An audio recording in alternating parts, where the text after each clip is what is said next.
How have you helped people overcome health challenges?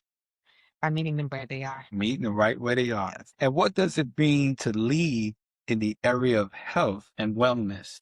I tell you, sometimes it has been a challenge, but what I realize is that a lot of us don't know. And so because God put me in this position, if I look back at my career, I've always been in a leadership position. I've always done leadership, from writing legislation, working on Capitol Hill, working for a policy organization, working at the National Institute of Health. So I've been blessed with a lot of amazing experiences where I had to lead. And so I decided I'm just going to take that. And even if people look at me strange sometimes, or think that what I have in mind is totally unaccomplishable, that there is no way I can accomplish it.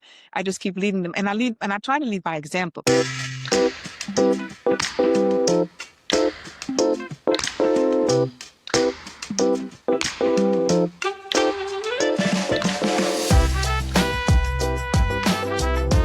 Welcome to another segment of the Bold Lounge. I'm Ray Ramos, where we believe, overcome, lead, and deliver.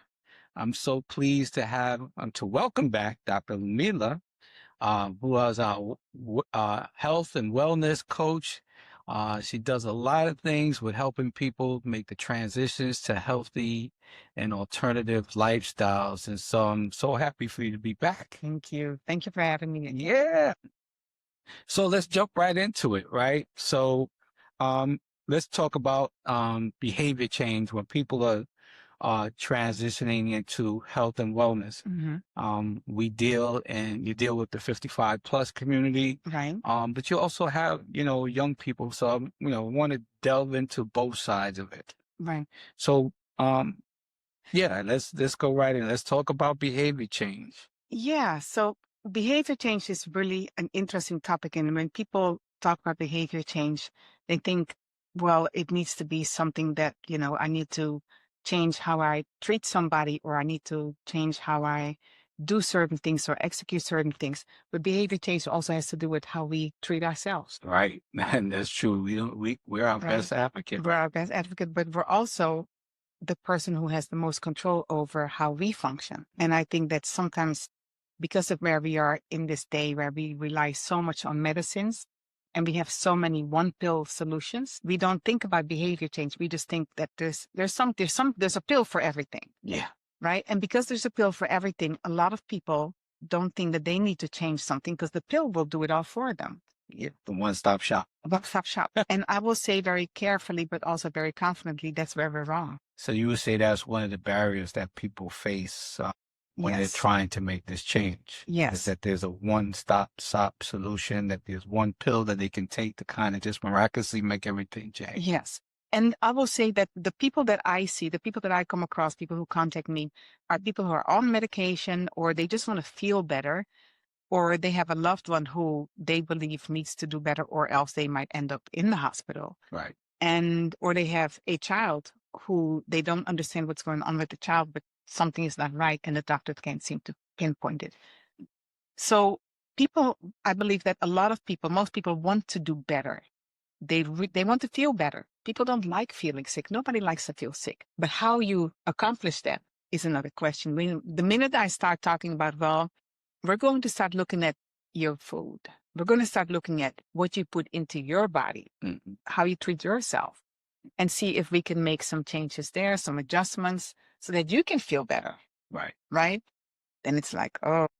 Matter of fact, I met a lady today. So a couple of months ago, she came to me and said, my husband told me I need to lose weight. So I said, well, but do you want to lose weight? Right. Right? Yes, I want to lose weight. So fast forward. So I meet her again this morning, and she says, so you want to put me on that program, huh? So we have a whole food nourishing program. So I said to her, well, we're going to do an orientation, but if you want, do a free discovery call. And she just keeps going like this, like really scared. I said, relax. I said, my philosophy is don't panic until it's time to panic, right? So, but her first impression was food. I have to change my food. Yeah, because it's your food that got you where you are. So, but a lot of people don't even understand that. So behavior change is really important. But before we even talk about behavior change, we have to get people to understand how you got here in the first place. Right. And because of the fact that our food in America is so processed, there's 70% of our food is processed, right? So 70% of our food is processed, and it's also almost 70% of our food has a lot of toxins in it. So, but we eat those foods. A lot of people don't read labels. A lot of people have no other options. A lot of people don't have access to better options, right? If all you have is the dollar store, and that's where you can buy all your food because there's no grocery stores around, and even find a fresh food market, or you don't have a car, or there's no transportation going to a farmer's market because you're in a food desert, then that becomes difficult. But if we can overcome those barriers and show people how you can still, with limitations, do something better for yourself, then we can start the process of behavior change. And I always say progress over perfection. I tell people, my name is Ludmilla. It's not Jesus. I'm nowhere perfect. But I do believe, and I do believe in the sense that I can help to empower you, because my spirit tells me that that's what we need to do.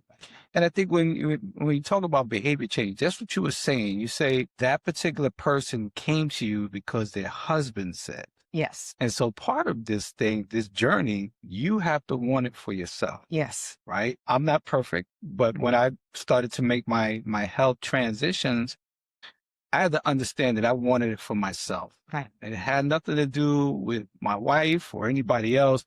I had to make sure that I was in the right frame of mind so that I can stick it out the long haul. And you looking for small victories. Yes, absolutely. My dad used to say Rome wasn't building one day, you know? Yeah. And I thought, okay, that was a good saying then. And to date, I use it all the time. I use it all the time. I use it when people say to me, can you help me lose 30 pounds? And I say to them, well, why not 2 pounds? Why 30? Because you first have to know why, right? That's just as important. And I believe that for behavior change to be successful, your why, the stronger your why, the more successful you're going to become, even if you have some ups and downs. So understanding why, knowing that you're doing it for yourself, is really important. And I heard a doctor say this morning on a podcast that you have to love, in order for this to happen, you have to love yourselves enough so that you can then love each other. Right. To do better with your health, right? So even if your husband tells you, you have to love yourself to want to do it. And then, you know, sometimes you see something in the mirror and he sees something different in the mirror, right? So it's if it's just about aesthetics, then we're not looking at the underlying issue, you know. And but once we start looking at the underlying issue and say, well, how do I treat myself? What do I need to do?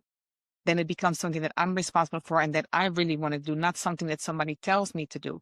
Because then it can become like a criticism. It's finger pointing, oh, I'm not attractive to you.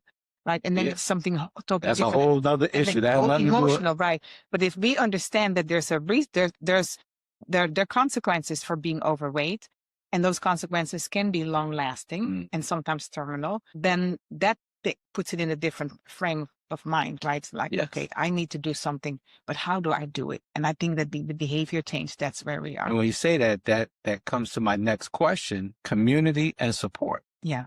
Right. Which is key. Yeah. So why is that so important in health transformation? So first, again, you have to understand why you want to do it, but then you have to realize that I am good enough. I can do better. I'm that special and I'm that precious that I don't want to see adverse effects on my body.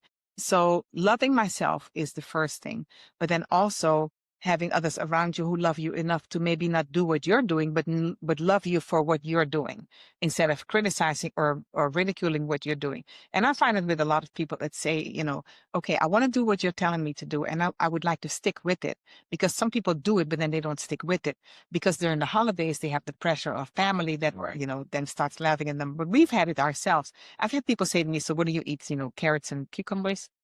You know, that's always a big thing. Yes, a salad. Yes, or literally somebody wanting to invite me and say, "Well, I wanted to invite you, but I can't because you know you eat healthy."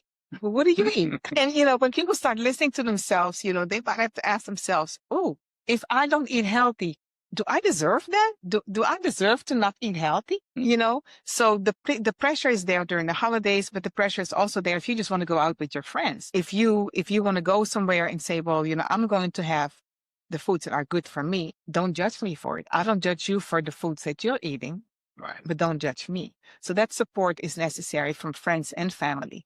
And sometimes it takes some communication initially to say, look, I know this is not you, but this is where I am in my journey. And this is what I want. I just need your support. The only thing I ask you is don't ridicule me. I respect what your choices are, respect my choices. And the community part is so vital because it's encouraging. Yes. And uplifting the person that's making this transformation. Right. It's saying that I'm going to respect their lifestyle and not put them in a position where they may want to relapse and go back to their old ways, but just stick to the plan. It may not be for me, but if I know that you're on this health journey, like my wife is vegan, and I always supported the fact that this was her choice. Right. And I never made her to feel uncomfortable. Matter of fact, I ate the same food that she ate. I said, well, this is delicious. It may not be what I want to do, but I'm not going to discourage her because I understood her why. And you mentioned the why. The why is important in everything that we do. If we can't understand that, then there's no sustainability in what we're trying to do. Well, and then also to that point, I remember, when I decided to go plant-based, I asked my husband to join me. And I recognized the most important thing was that we didn't just start eating something completely different. We looked at what we had and we recognized that if we season our food well enough for what both of our taste buds are used to and like, then we can do this together. So I think that an important part of that is also that I'm assuming you knew it was good for you and it tasted good. Right. And that makes it easier to support. So, but even there comes the community support. Sometimes you might have to ask somebody for some recipes, or go online. I mean, there's a gazillion recipes and recipe books. There are gazillion. Yeah. So now we go into segment called health disparities, right? You've done a lot of work with health disparities. Yes. What are some of the biggest gaps you see in marginalized communities when it comes to health? Well, overall, unfortunately, heart disease is still the #1 killer. And as much as we talk about different epidemics and we have had a pandemic recently and we're having another Ebola scare. So those are very important to focus on. But what we never talk about is that, so our military started, I want to say from 1775 until to date. More people have died of heart disease in the last 5 years than in the entire history of the U.S. military. So when you think of that, heart disease is still a pandemic, and it's a pandemic because it's globally, right? It's my mother's life. Or I will say almost a pandemic for the epidemiologists out there who might, check me on that. But it's definitely it's bad. And then what we see is that heart disease is more prevalent. You see it more in communities who are of lesser means, because in those communities you also have less access to healthier foods. So in those communities you see more processed foods. I was just saying, some communities you see a dollar store, right? That's what you see in those communities. And in a dollar store, most stuff is packaged. You do not see fresh produce. You do not see unprocessed foods. Most of what you see is packaged, heavily salted, high fructose corn syrup. So when you have that, and then not to mention, if you do go to a major highway or major road in those communities, the first thing you see is either a McDonald's, a Kentucky Fried Chicken, a Burger King, some kind of fast food chain, Pizza Hut, you name it. So you see the things that are also processed. Now, to tell a person like that to go and look for a farmer's market and go to the grocery store when they may not have the transportation, it's kind of hard. But we have found ways to help people to deal with what they have and still be able to overcome some of those barriers. And what I've seen in some, at least while we were living in New York, we began to see more organizations bringing fresh produce into the communities and giving it out for free. Yes. Because one of the things that, people may want to eat healthy, but then they see it as not being affordable. Yes. The prices are elevated. So they lean more towards the unhealthy alternatives because they say, well, this piece of fish or this piece of chicken may not be the best, but it's cheaper than me trying to buy stuff that's more organic. So, how do we begin to close that gap? I know there's some people that do community gardens, but what are some of the things you see that can close this gap? when we were living in Maryland in the DC area, there were a lot of food banks. And especially during the holidays, they would have a lot of processed foods, but they started going more towards also offering like bunches of collard greens and fresh produce, like onions and tomatoes and cucumbers and, even lettuce, different bell peppers, you name it, everything that you could make a nice salad with, right? So, but then we also know that people do process their food at home as well. So it's not just that they buy processed foods. We cook our foods till the nutrients are just no longer there, but we don't know that because those aren't things that we learn in school. So I believe that aside from so there is a health disparity, and I just talked about heart disease, but there are many more. We have cancer, breast cancer, prostate cancer. You see children having type 2 diabetes. Yeah. Back when I went to medical school, 5 years old. Yeah. We also saw more disease creeping up. So there's a pattern there, and it parallels how we treat our food and how we provide our food to the public. But I think that when people learn more about nutrition, they can also do some things differently. In school, we don't learn nutrition. So we don't learn how to read labels. We don't learn the value of our food. Maybe a little bit. We have a food pyramid that's actually rigged, I will say, that tells us certain things that are not really what the science shows us.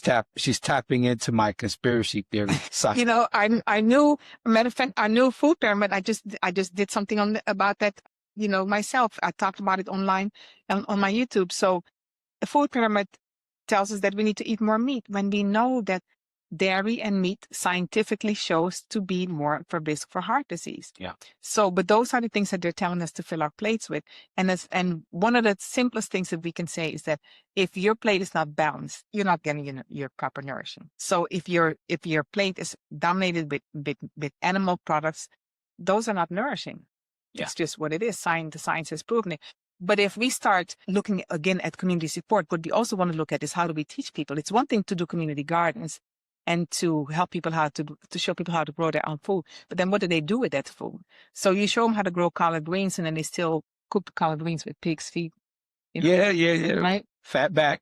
Yeah. So with the community gardens and with the initiatives of the food banks bringing more produce, we should also offer nutrition classes at community places. I do believe that. Take people to the store. I've taken people to the store and showed them, this is what you need to do, and this is look at what the label says, so that people can have more control over what they're eating. And it becomes frustrating initially. It's like, oh my gosh, I didn't know I was poisoning myself. Unfortunately, you said it. Yeah. The other part to it too is that you show people how to read the labels. Yes. And then they still don't want to follow through because they feel you know what, it's too hard to be healthy. Right. It's easy for me to just pick up something real quick. And what I found in this whole process is it's just a culture shift. When we were younger, dinners were eaten at home, and when economy and things changed and both parents had to go out and earn a living, we got caught up in this fast lane just frozen dinner meals. Oh yeah, the hungry man dinner. They publicize that. I've had a couple of those in my lifetime. The hot pockets. Yes. Everything quick on the go. Yes. And breakfast, lunch, and dinner. You can go to McDonald's for your, the breakfast meals, and you get the lunch and the dinner meals. Yeah. Yeah. Before we moved to Florida, when my wife took the microwave out of the house, the kids went crazy. What do you mean you taking the microwave? Yeah. Because everything for them, they could just pop it in there and they could just have a meal and keep it going. Yeah. Now we talk about culture and wellness, right? Your work is culturally responsive. How does culture play a role in how people eat and approach health? So if you think about the idea that, we have people who say, well, this is what I'm used to. This is what we do in our culture. We eat a lot of curry, or, we eat a lot of rice, right? Being from Suriname, a meal was not a meal unless there's rice on the table, right? Yeah. What we do there is cultures, right? So we first educate people on the value of the food. And because of the fact that they come to us with some kind of disease issue, what we explain to them is that first we want to go towards healing, right? And when your body heals, then you may be able to add some of these things and a little bit, once in a while again. But now your body is healed, so your body can bounce back from maybe once in a while having a little bit too much starch, or once in a while having a little bit too much sugar, or a little bit too much salt. But if your body is constantly in a state of inflammation, it's hard to bounce back from that. You just never heal. You keep piling inflammation upon inflammation, and it just becomes, a big snowball. And then we don't heal. So we meet people where they are. I had somebody who told me about the rice, like, I gotta have my rice and peas. So I showed her how to do quinoa and peas, and she was flabbergasted. Same ingredients, no oil. Use and add a little bit of flaxseed to it. Get her omega-3s. And what else did we do different? Instead of adding only coconut milk, I challenged her to do half coconut milk and then half vegetable broth. So we don't tell people, oh, you got to dive into this all or none. No, we help people to overcome these barriers and show them that actually what's cultural is the ingredients. The ingredients are the most cultural thing because it's the taste that you're looking for. Yes, we all are accustomed to the spices. Yes. As long as it's got good seasoning on it. Absolutely. We'll eat anything, Let me tell you something. So I was the person that I would do anything for some steamed crabs, any seafood really, but crabs were just my favorite. And so what I started doing was when I started changing, I would use the Old Bay seasoning that we always use in Maryland, and I would put it on other things like mushrooms. And when I started learning how to really flavor mushrooms and season them, I was good. I was like, that's what I need. The flavor is what I need. I remember talking to somebody about scrambled eggs and asking them if they had done scrambled tofu. And I said, let's just try it for a minute. And there's this thing called black salt. And if you put the black salt on your tofu, it tastes exactly like the egg. It has this eggish flavor. Yeah. So it's all about the flavor. But I always tell people, if I took you to the slaughterhouse, you would run. It's scary. It's nasty. It's frightening. It's traumatic. But the reason that you're able to do what you're doing and then consume the meat is because it's beautifully packaged in the store. And sometimes, just extra coloring for the, to make it brighter. They gotta give that appeal. Yeah. You don't know it's been sitting there for 2-3 months. Absolutely. So I understand, but we meet people where they are, but we also understand the mindset, and we understand that taste has a lot to do with how people respond to changing their food. Yeah. And so initially it's more about taking what you have and then trying to add some additional things to it, and then saying, okay, well, since you know how this tastes, how about if we just focus on the quinoa right now and then remove the rice based on your condition, because we teach them also based on where you are right now, you can't afford to have that starch. And then we have a problem where it's all raw. And people are scared of all raw. People are so scared of it. But I think it's an age thing, because the older adults have an issue with raw. I find the younger kids, even like young adults now, everybody's eating sushi. Right. Right. The young kids, they can eat that. My daughter eats the raw tuna and all this sort of stuff. I'm like, that looks disgusting. But I think it's this more seasoned folks that... Yeah. Well, I think that because of the fact that it's also how things are promoted, right? If everything is promoted on TV, on billboards, no matter what magazine you open, no matter what flyer you open, no matter where you go, no matter what event, everything that's promoted is cooked, right? And if that's all that's promoted, right? And that's all that's available when you go out, whether you go to the movies, a football game, basketball game, whether you go to a festival, it's all cooked. Matter of fact, I remember we would do vending at vegan festivals. Mm-hmm. And I know part of it is because of the weather, because of course this was in South Florida and it's hot, but there was absolutely nothing fresh. Everything was cooked. So I also want to mention that it's not so much that it's plant-based, but whole food. And when we're referring to whole food, we're referring to foods that still have their nutrients. Yeah. Right. And some of those foods can be cooked a little bit without losing the nutrients, but there's some foods like broccoli, for instance. Sulfony has a compound in it, sulforaphane. And research has shown that it actually helps to reduce, that it actually kills cancer cells. Wow. But the minute you heat broccoli, it's done. So that's why if you were to focus on that for cancer treatment, not cancer treatment, but to help nourish yourself because you are a cancer patient, and you want to eat foods that are friendly to cancer, you'd have to eat it raw to get the most out of it. Are you going to get something out of it when you steam it? Yes, you will, but not the most powerful thing that's there. So that's the other thing, I deal with people who have lots of chronic issues. Right now, I have a client who has stage 5 kidney failure. Back in the days in medical school, we went up to stage 4. Now it's up to stage 5. So for that person, hypernourishing is what they need. Can they afford cooked food? No, because they need the most nutrients out of everything that they can put in their mouth. And if I could tell you real quick, because I've done it raw a few times with my wife, it gives you so much energy. Yes. You feel a whole lot different. It takes a while to get used to that, but I was able to do it we did it for about a month. Right. And see, that's the thing. We're not saying that you have to do it forever. And some people are raw vegans. I mean, there are plenty of raw vegans. But for the people that come to us, we let them know that we're not saying that you have to change to all of that. That's your choice. Because remember, it's your why. Right. But if you want to accomplish what we're trying to accomplish right here, this whole food nourishing program, during the program, we are helping you to go raw for that period of time and eat only raw foods. And raw is like a reset. Yes. You're resetting your body, you're recalibrating your body, and your body's saying, okay, you really invested in me. Okay, yes. let's do yes, this. yes. But check it out though. It's like your car, right? So the other day, Brian, my husband went to go get a car change, an oil change. So, but he stayed a little longer and he called me, was like, I'm going to have another few things done to the car because I haven't done them in a while. So I'm like, okay. And, so he did that. And when he came back, I said, explain to me this idea of the car, because see, I just drive the car. I know nothing about cars, but people take people take such good care of their car. Yeah. Right. And so, the idea that if you don't use, radiation fluid, then the car will start smoking up. Oh, you blow your engine. Exactly. So you go, or try putting the wrong oil in your car. It responds immediately. But our body is so forgiving.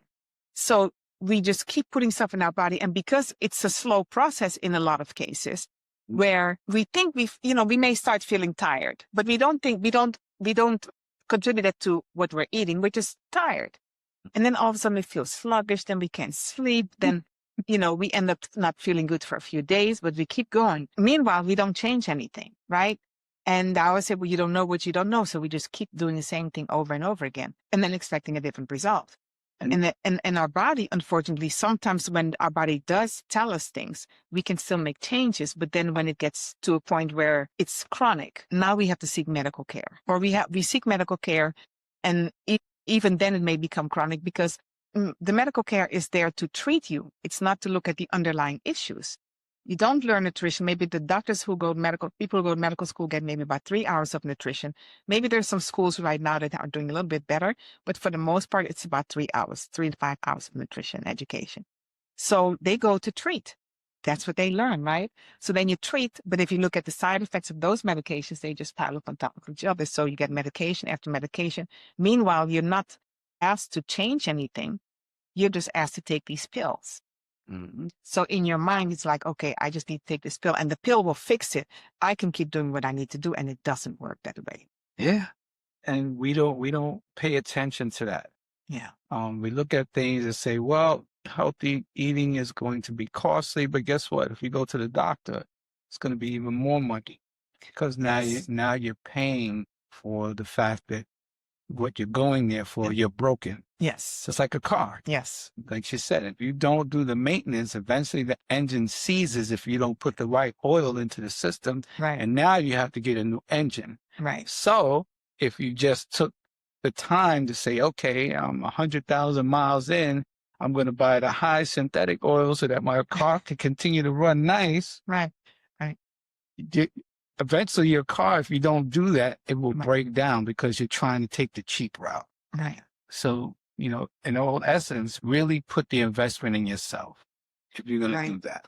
And that's a good point, because I really understand there are people who just can't afford certain things, but we do have ways to show people how to hypernourish on foods that are not that expensive, because it's not that expensive to hypernourish yourself, to really put the nutrients in yourself. When I say hypernourishing, to nourish yourself, to heal your cells at the cellular level, not to just do something that puts a Band-Aid on stuff, right? And then a few weeks or months later, you're back to where you were.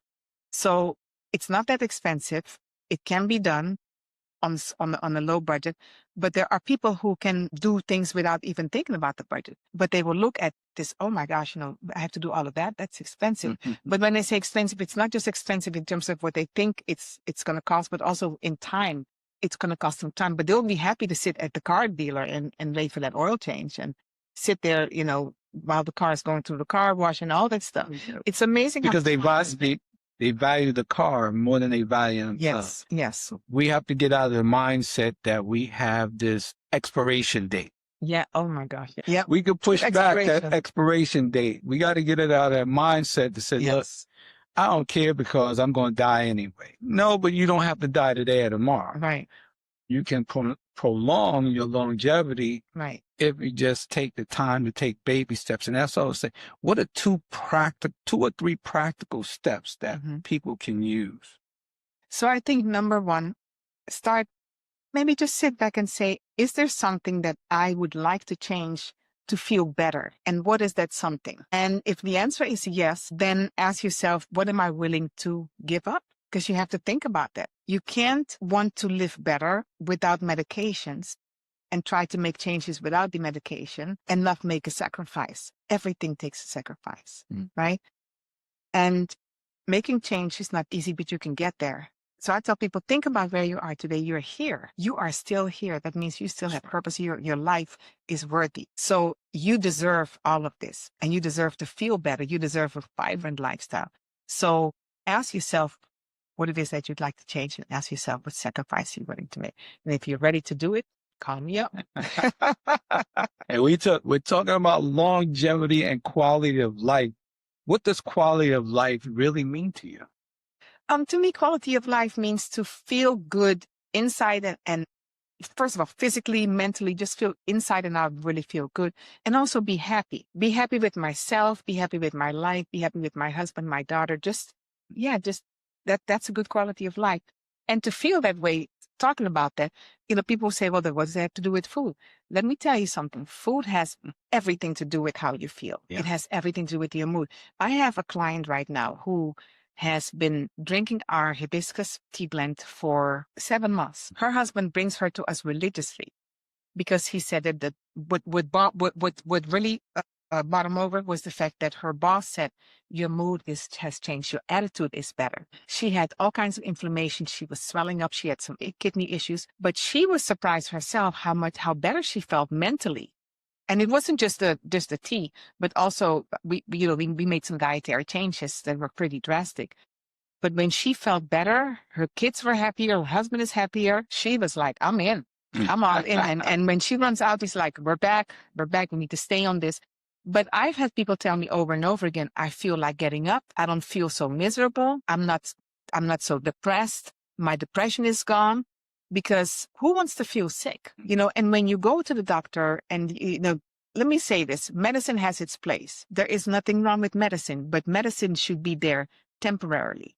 It shouldn't be your fix because it isn't. It's treatment and it's not there to heal you. It's there to manage. You become addicted to the fact that you have to take a pill. Yes. So it's there to manage what is, not to look at the underlying factor so that you can actually reverse it or get rid of it altogether forever. Right. And so that also makes you depressed to know that, okay, well, the doctor told me that I have kidney failure, or no, better yet, the doctor told me that I have diabetes and that pretty soon I'm just going to have to go on dialysis because my kidneys are failing. So he's predicting it. And then you are consuming yourself with that. And because you're consuming yourself with that, you now feel miserable. Whereas when you are able to find a way to hypernourish yourself and put all the right nutrients in your body, heal from the inside out at the cellular level, which is what all your vegetables and fruits are doing for you, and you can feel better, you know that there's hope. And when there's hope, there's energy, there's life, and there's happiness. And when I thought about that question of two to three practical applications, I always think about the mind, the body, and the spirit. We have to condition ourselves that there are different elements to our well-being, food being one of them. Nutrition, we must nurture the body, but we must also tap into our spirituality. We must pray. We must develop a routine and make a concerted effort that each and every day I'm going to be a better version of myself today than I was yesterday. So journaling, praying, reading God's word, making a concerted effort that you're going to invest in your health. Right. Understanding that, like everything else, is a process, right? You can't go from being unsaved to saved and overnight. It's a process. And it starts with you committing to the yes. And what Dr. Ludmilla was talking about, the why, understanding why you're doing something.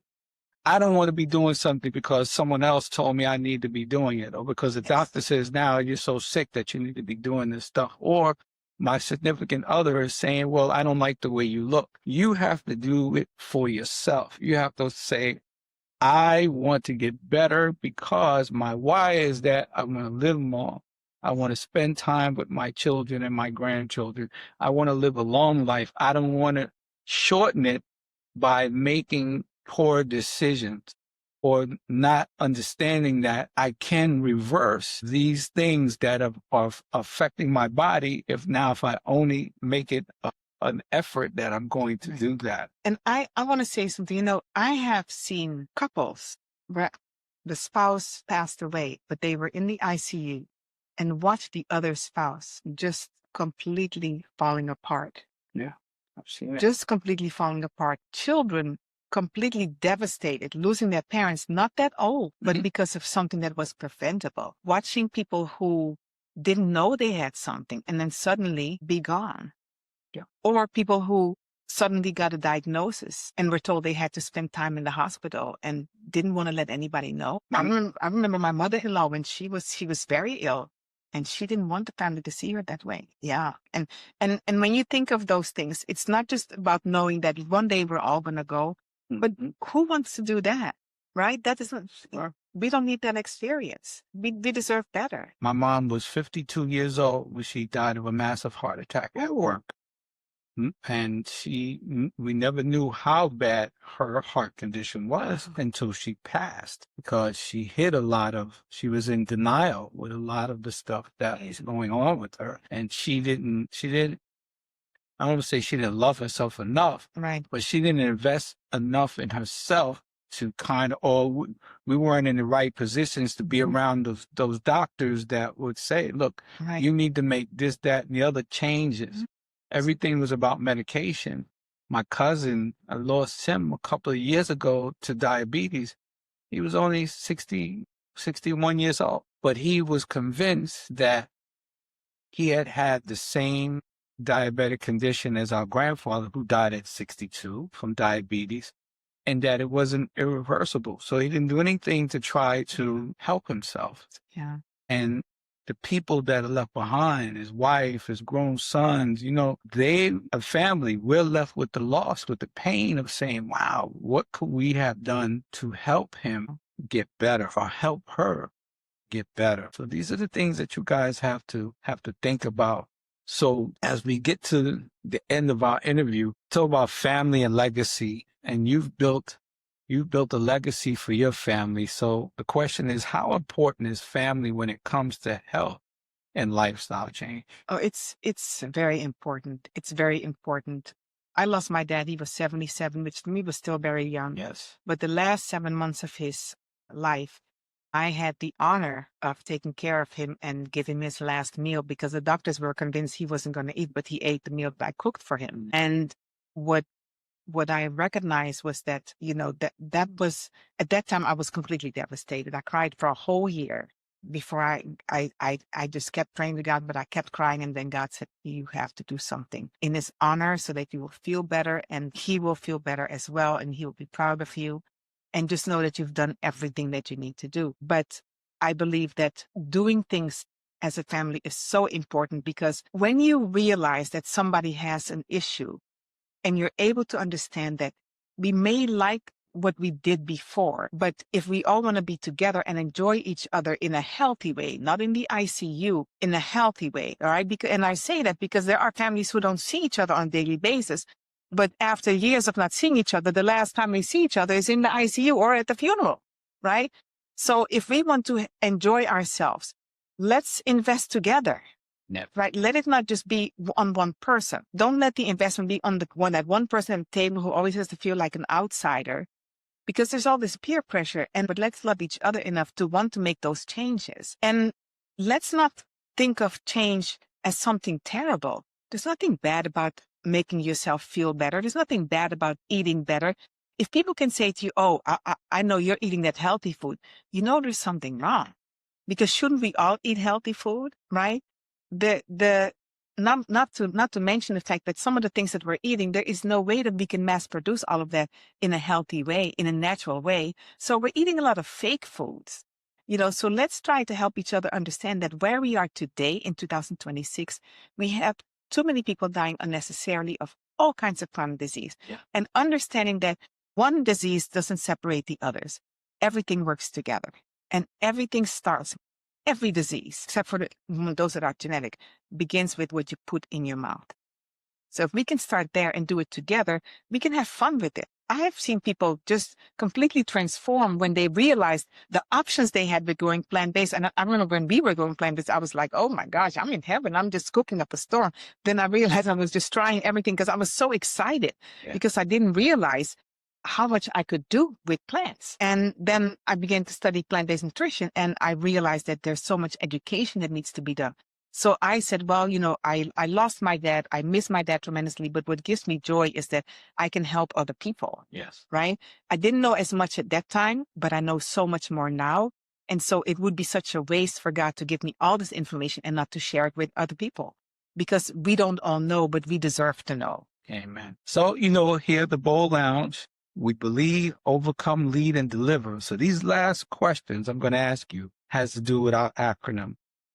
So what did it look like for you to believe in your mission? First, lots of prayer, because I literally laid in bed and I was like, okay, what am I going to do? Because being from the Caribbean, I was focusing on the herbs, right? Because my grandmother used all these herbs, and I was very focused on the fact that I had lost my dad.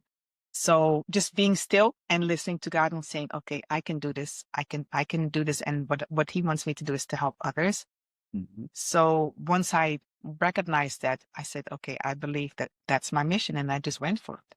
How have you helped people overcome health challenges? By meeting them where they are. Meeting them right where they are. Yes. And what does it mean to lead in the area of health and wellness? I tell you, sometimes it has been a challenge, but what I realize is that a lot of us don't know.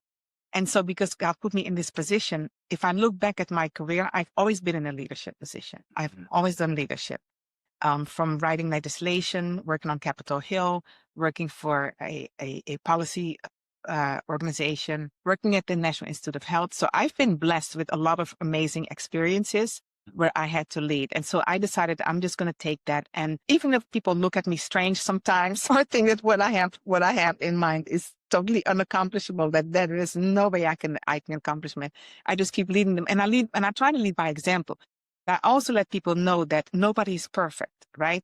Because I oftentimes get this like, because you're so healthy. Well, nobody's perfect. I fall off too sometimes. So I try to show people that we're all human. We all do, but we get back on. Yeah. And then finally, how are you helping others deliver transformation in their lives? I tell people, don't keep a secret. If we were able to do it, share it with somebody. And even on your path, share it with somebody who may want to join you or who may want to do it for themselves, for their children, for their parents. I've seen it a lot. Yeah. So, Dr. Ludmilla, I thank you. We are always going to welcome you back to the Bowl Lounge with any new information that we need to get ourselves healthy, me included. So guys, really take in what was shared today, that you start where you are, that you understand the why, stay committed to the process, understand that you're dealing with your mind, your body, and your spirit.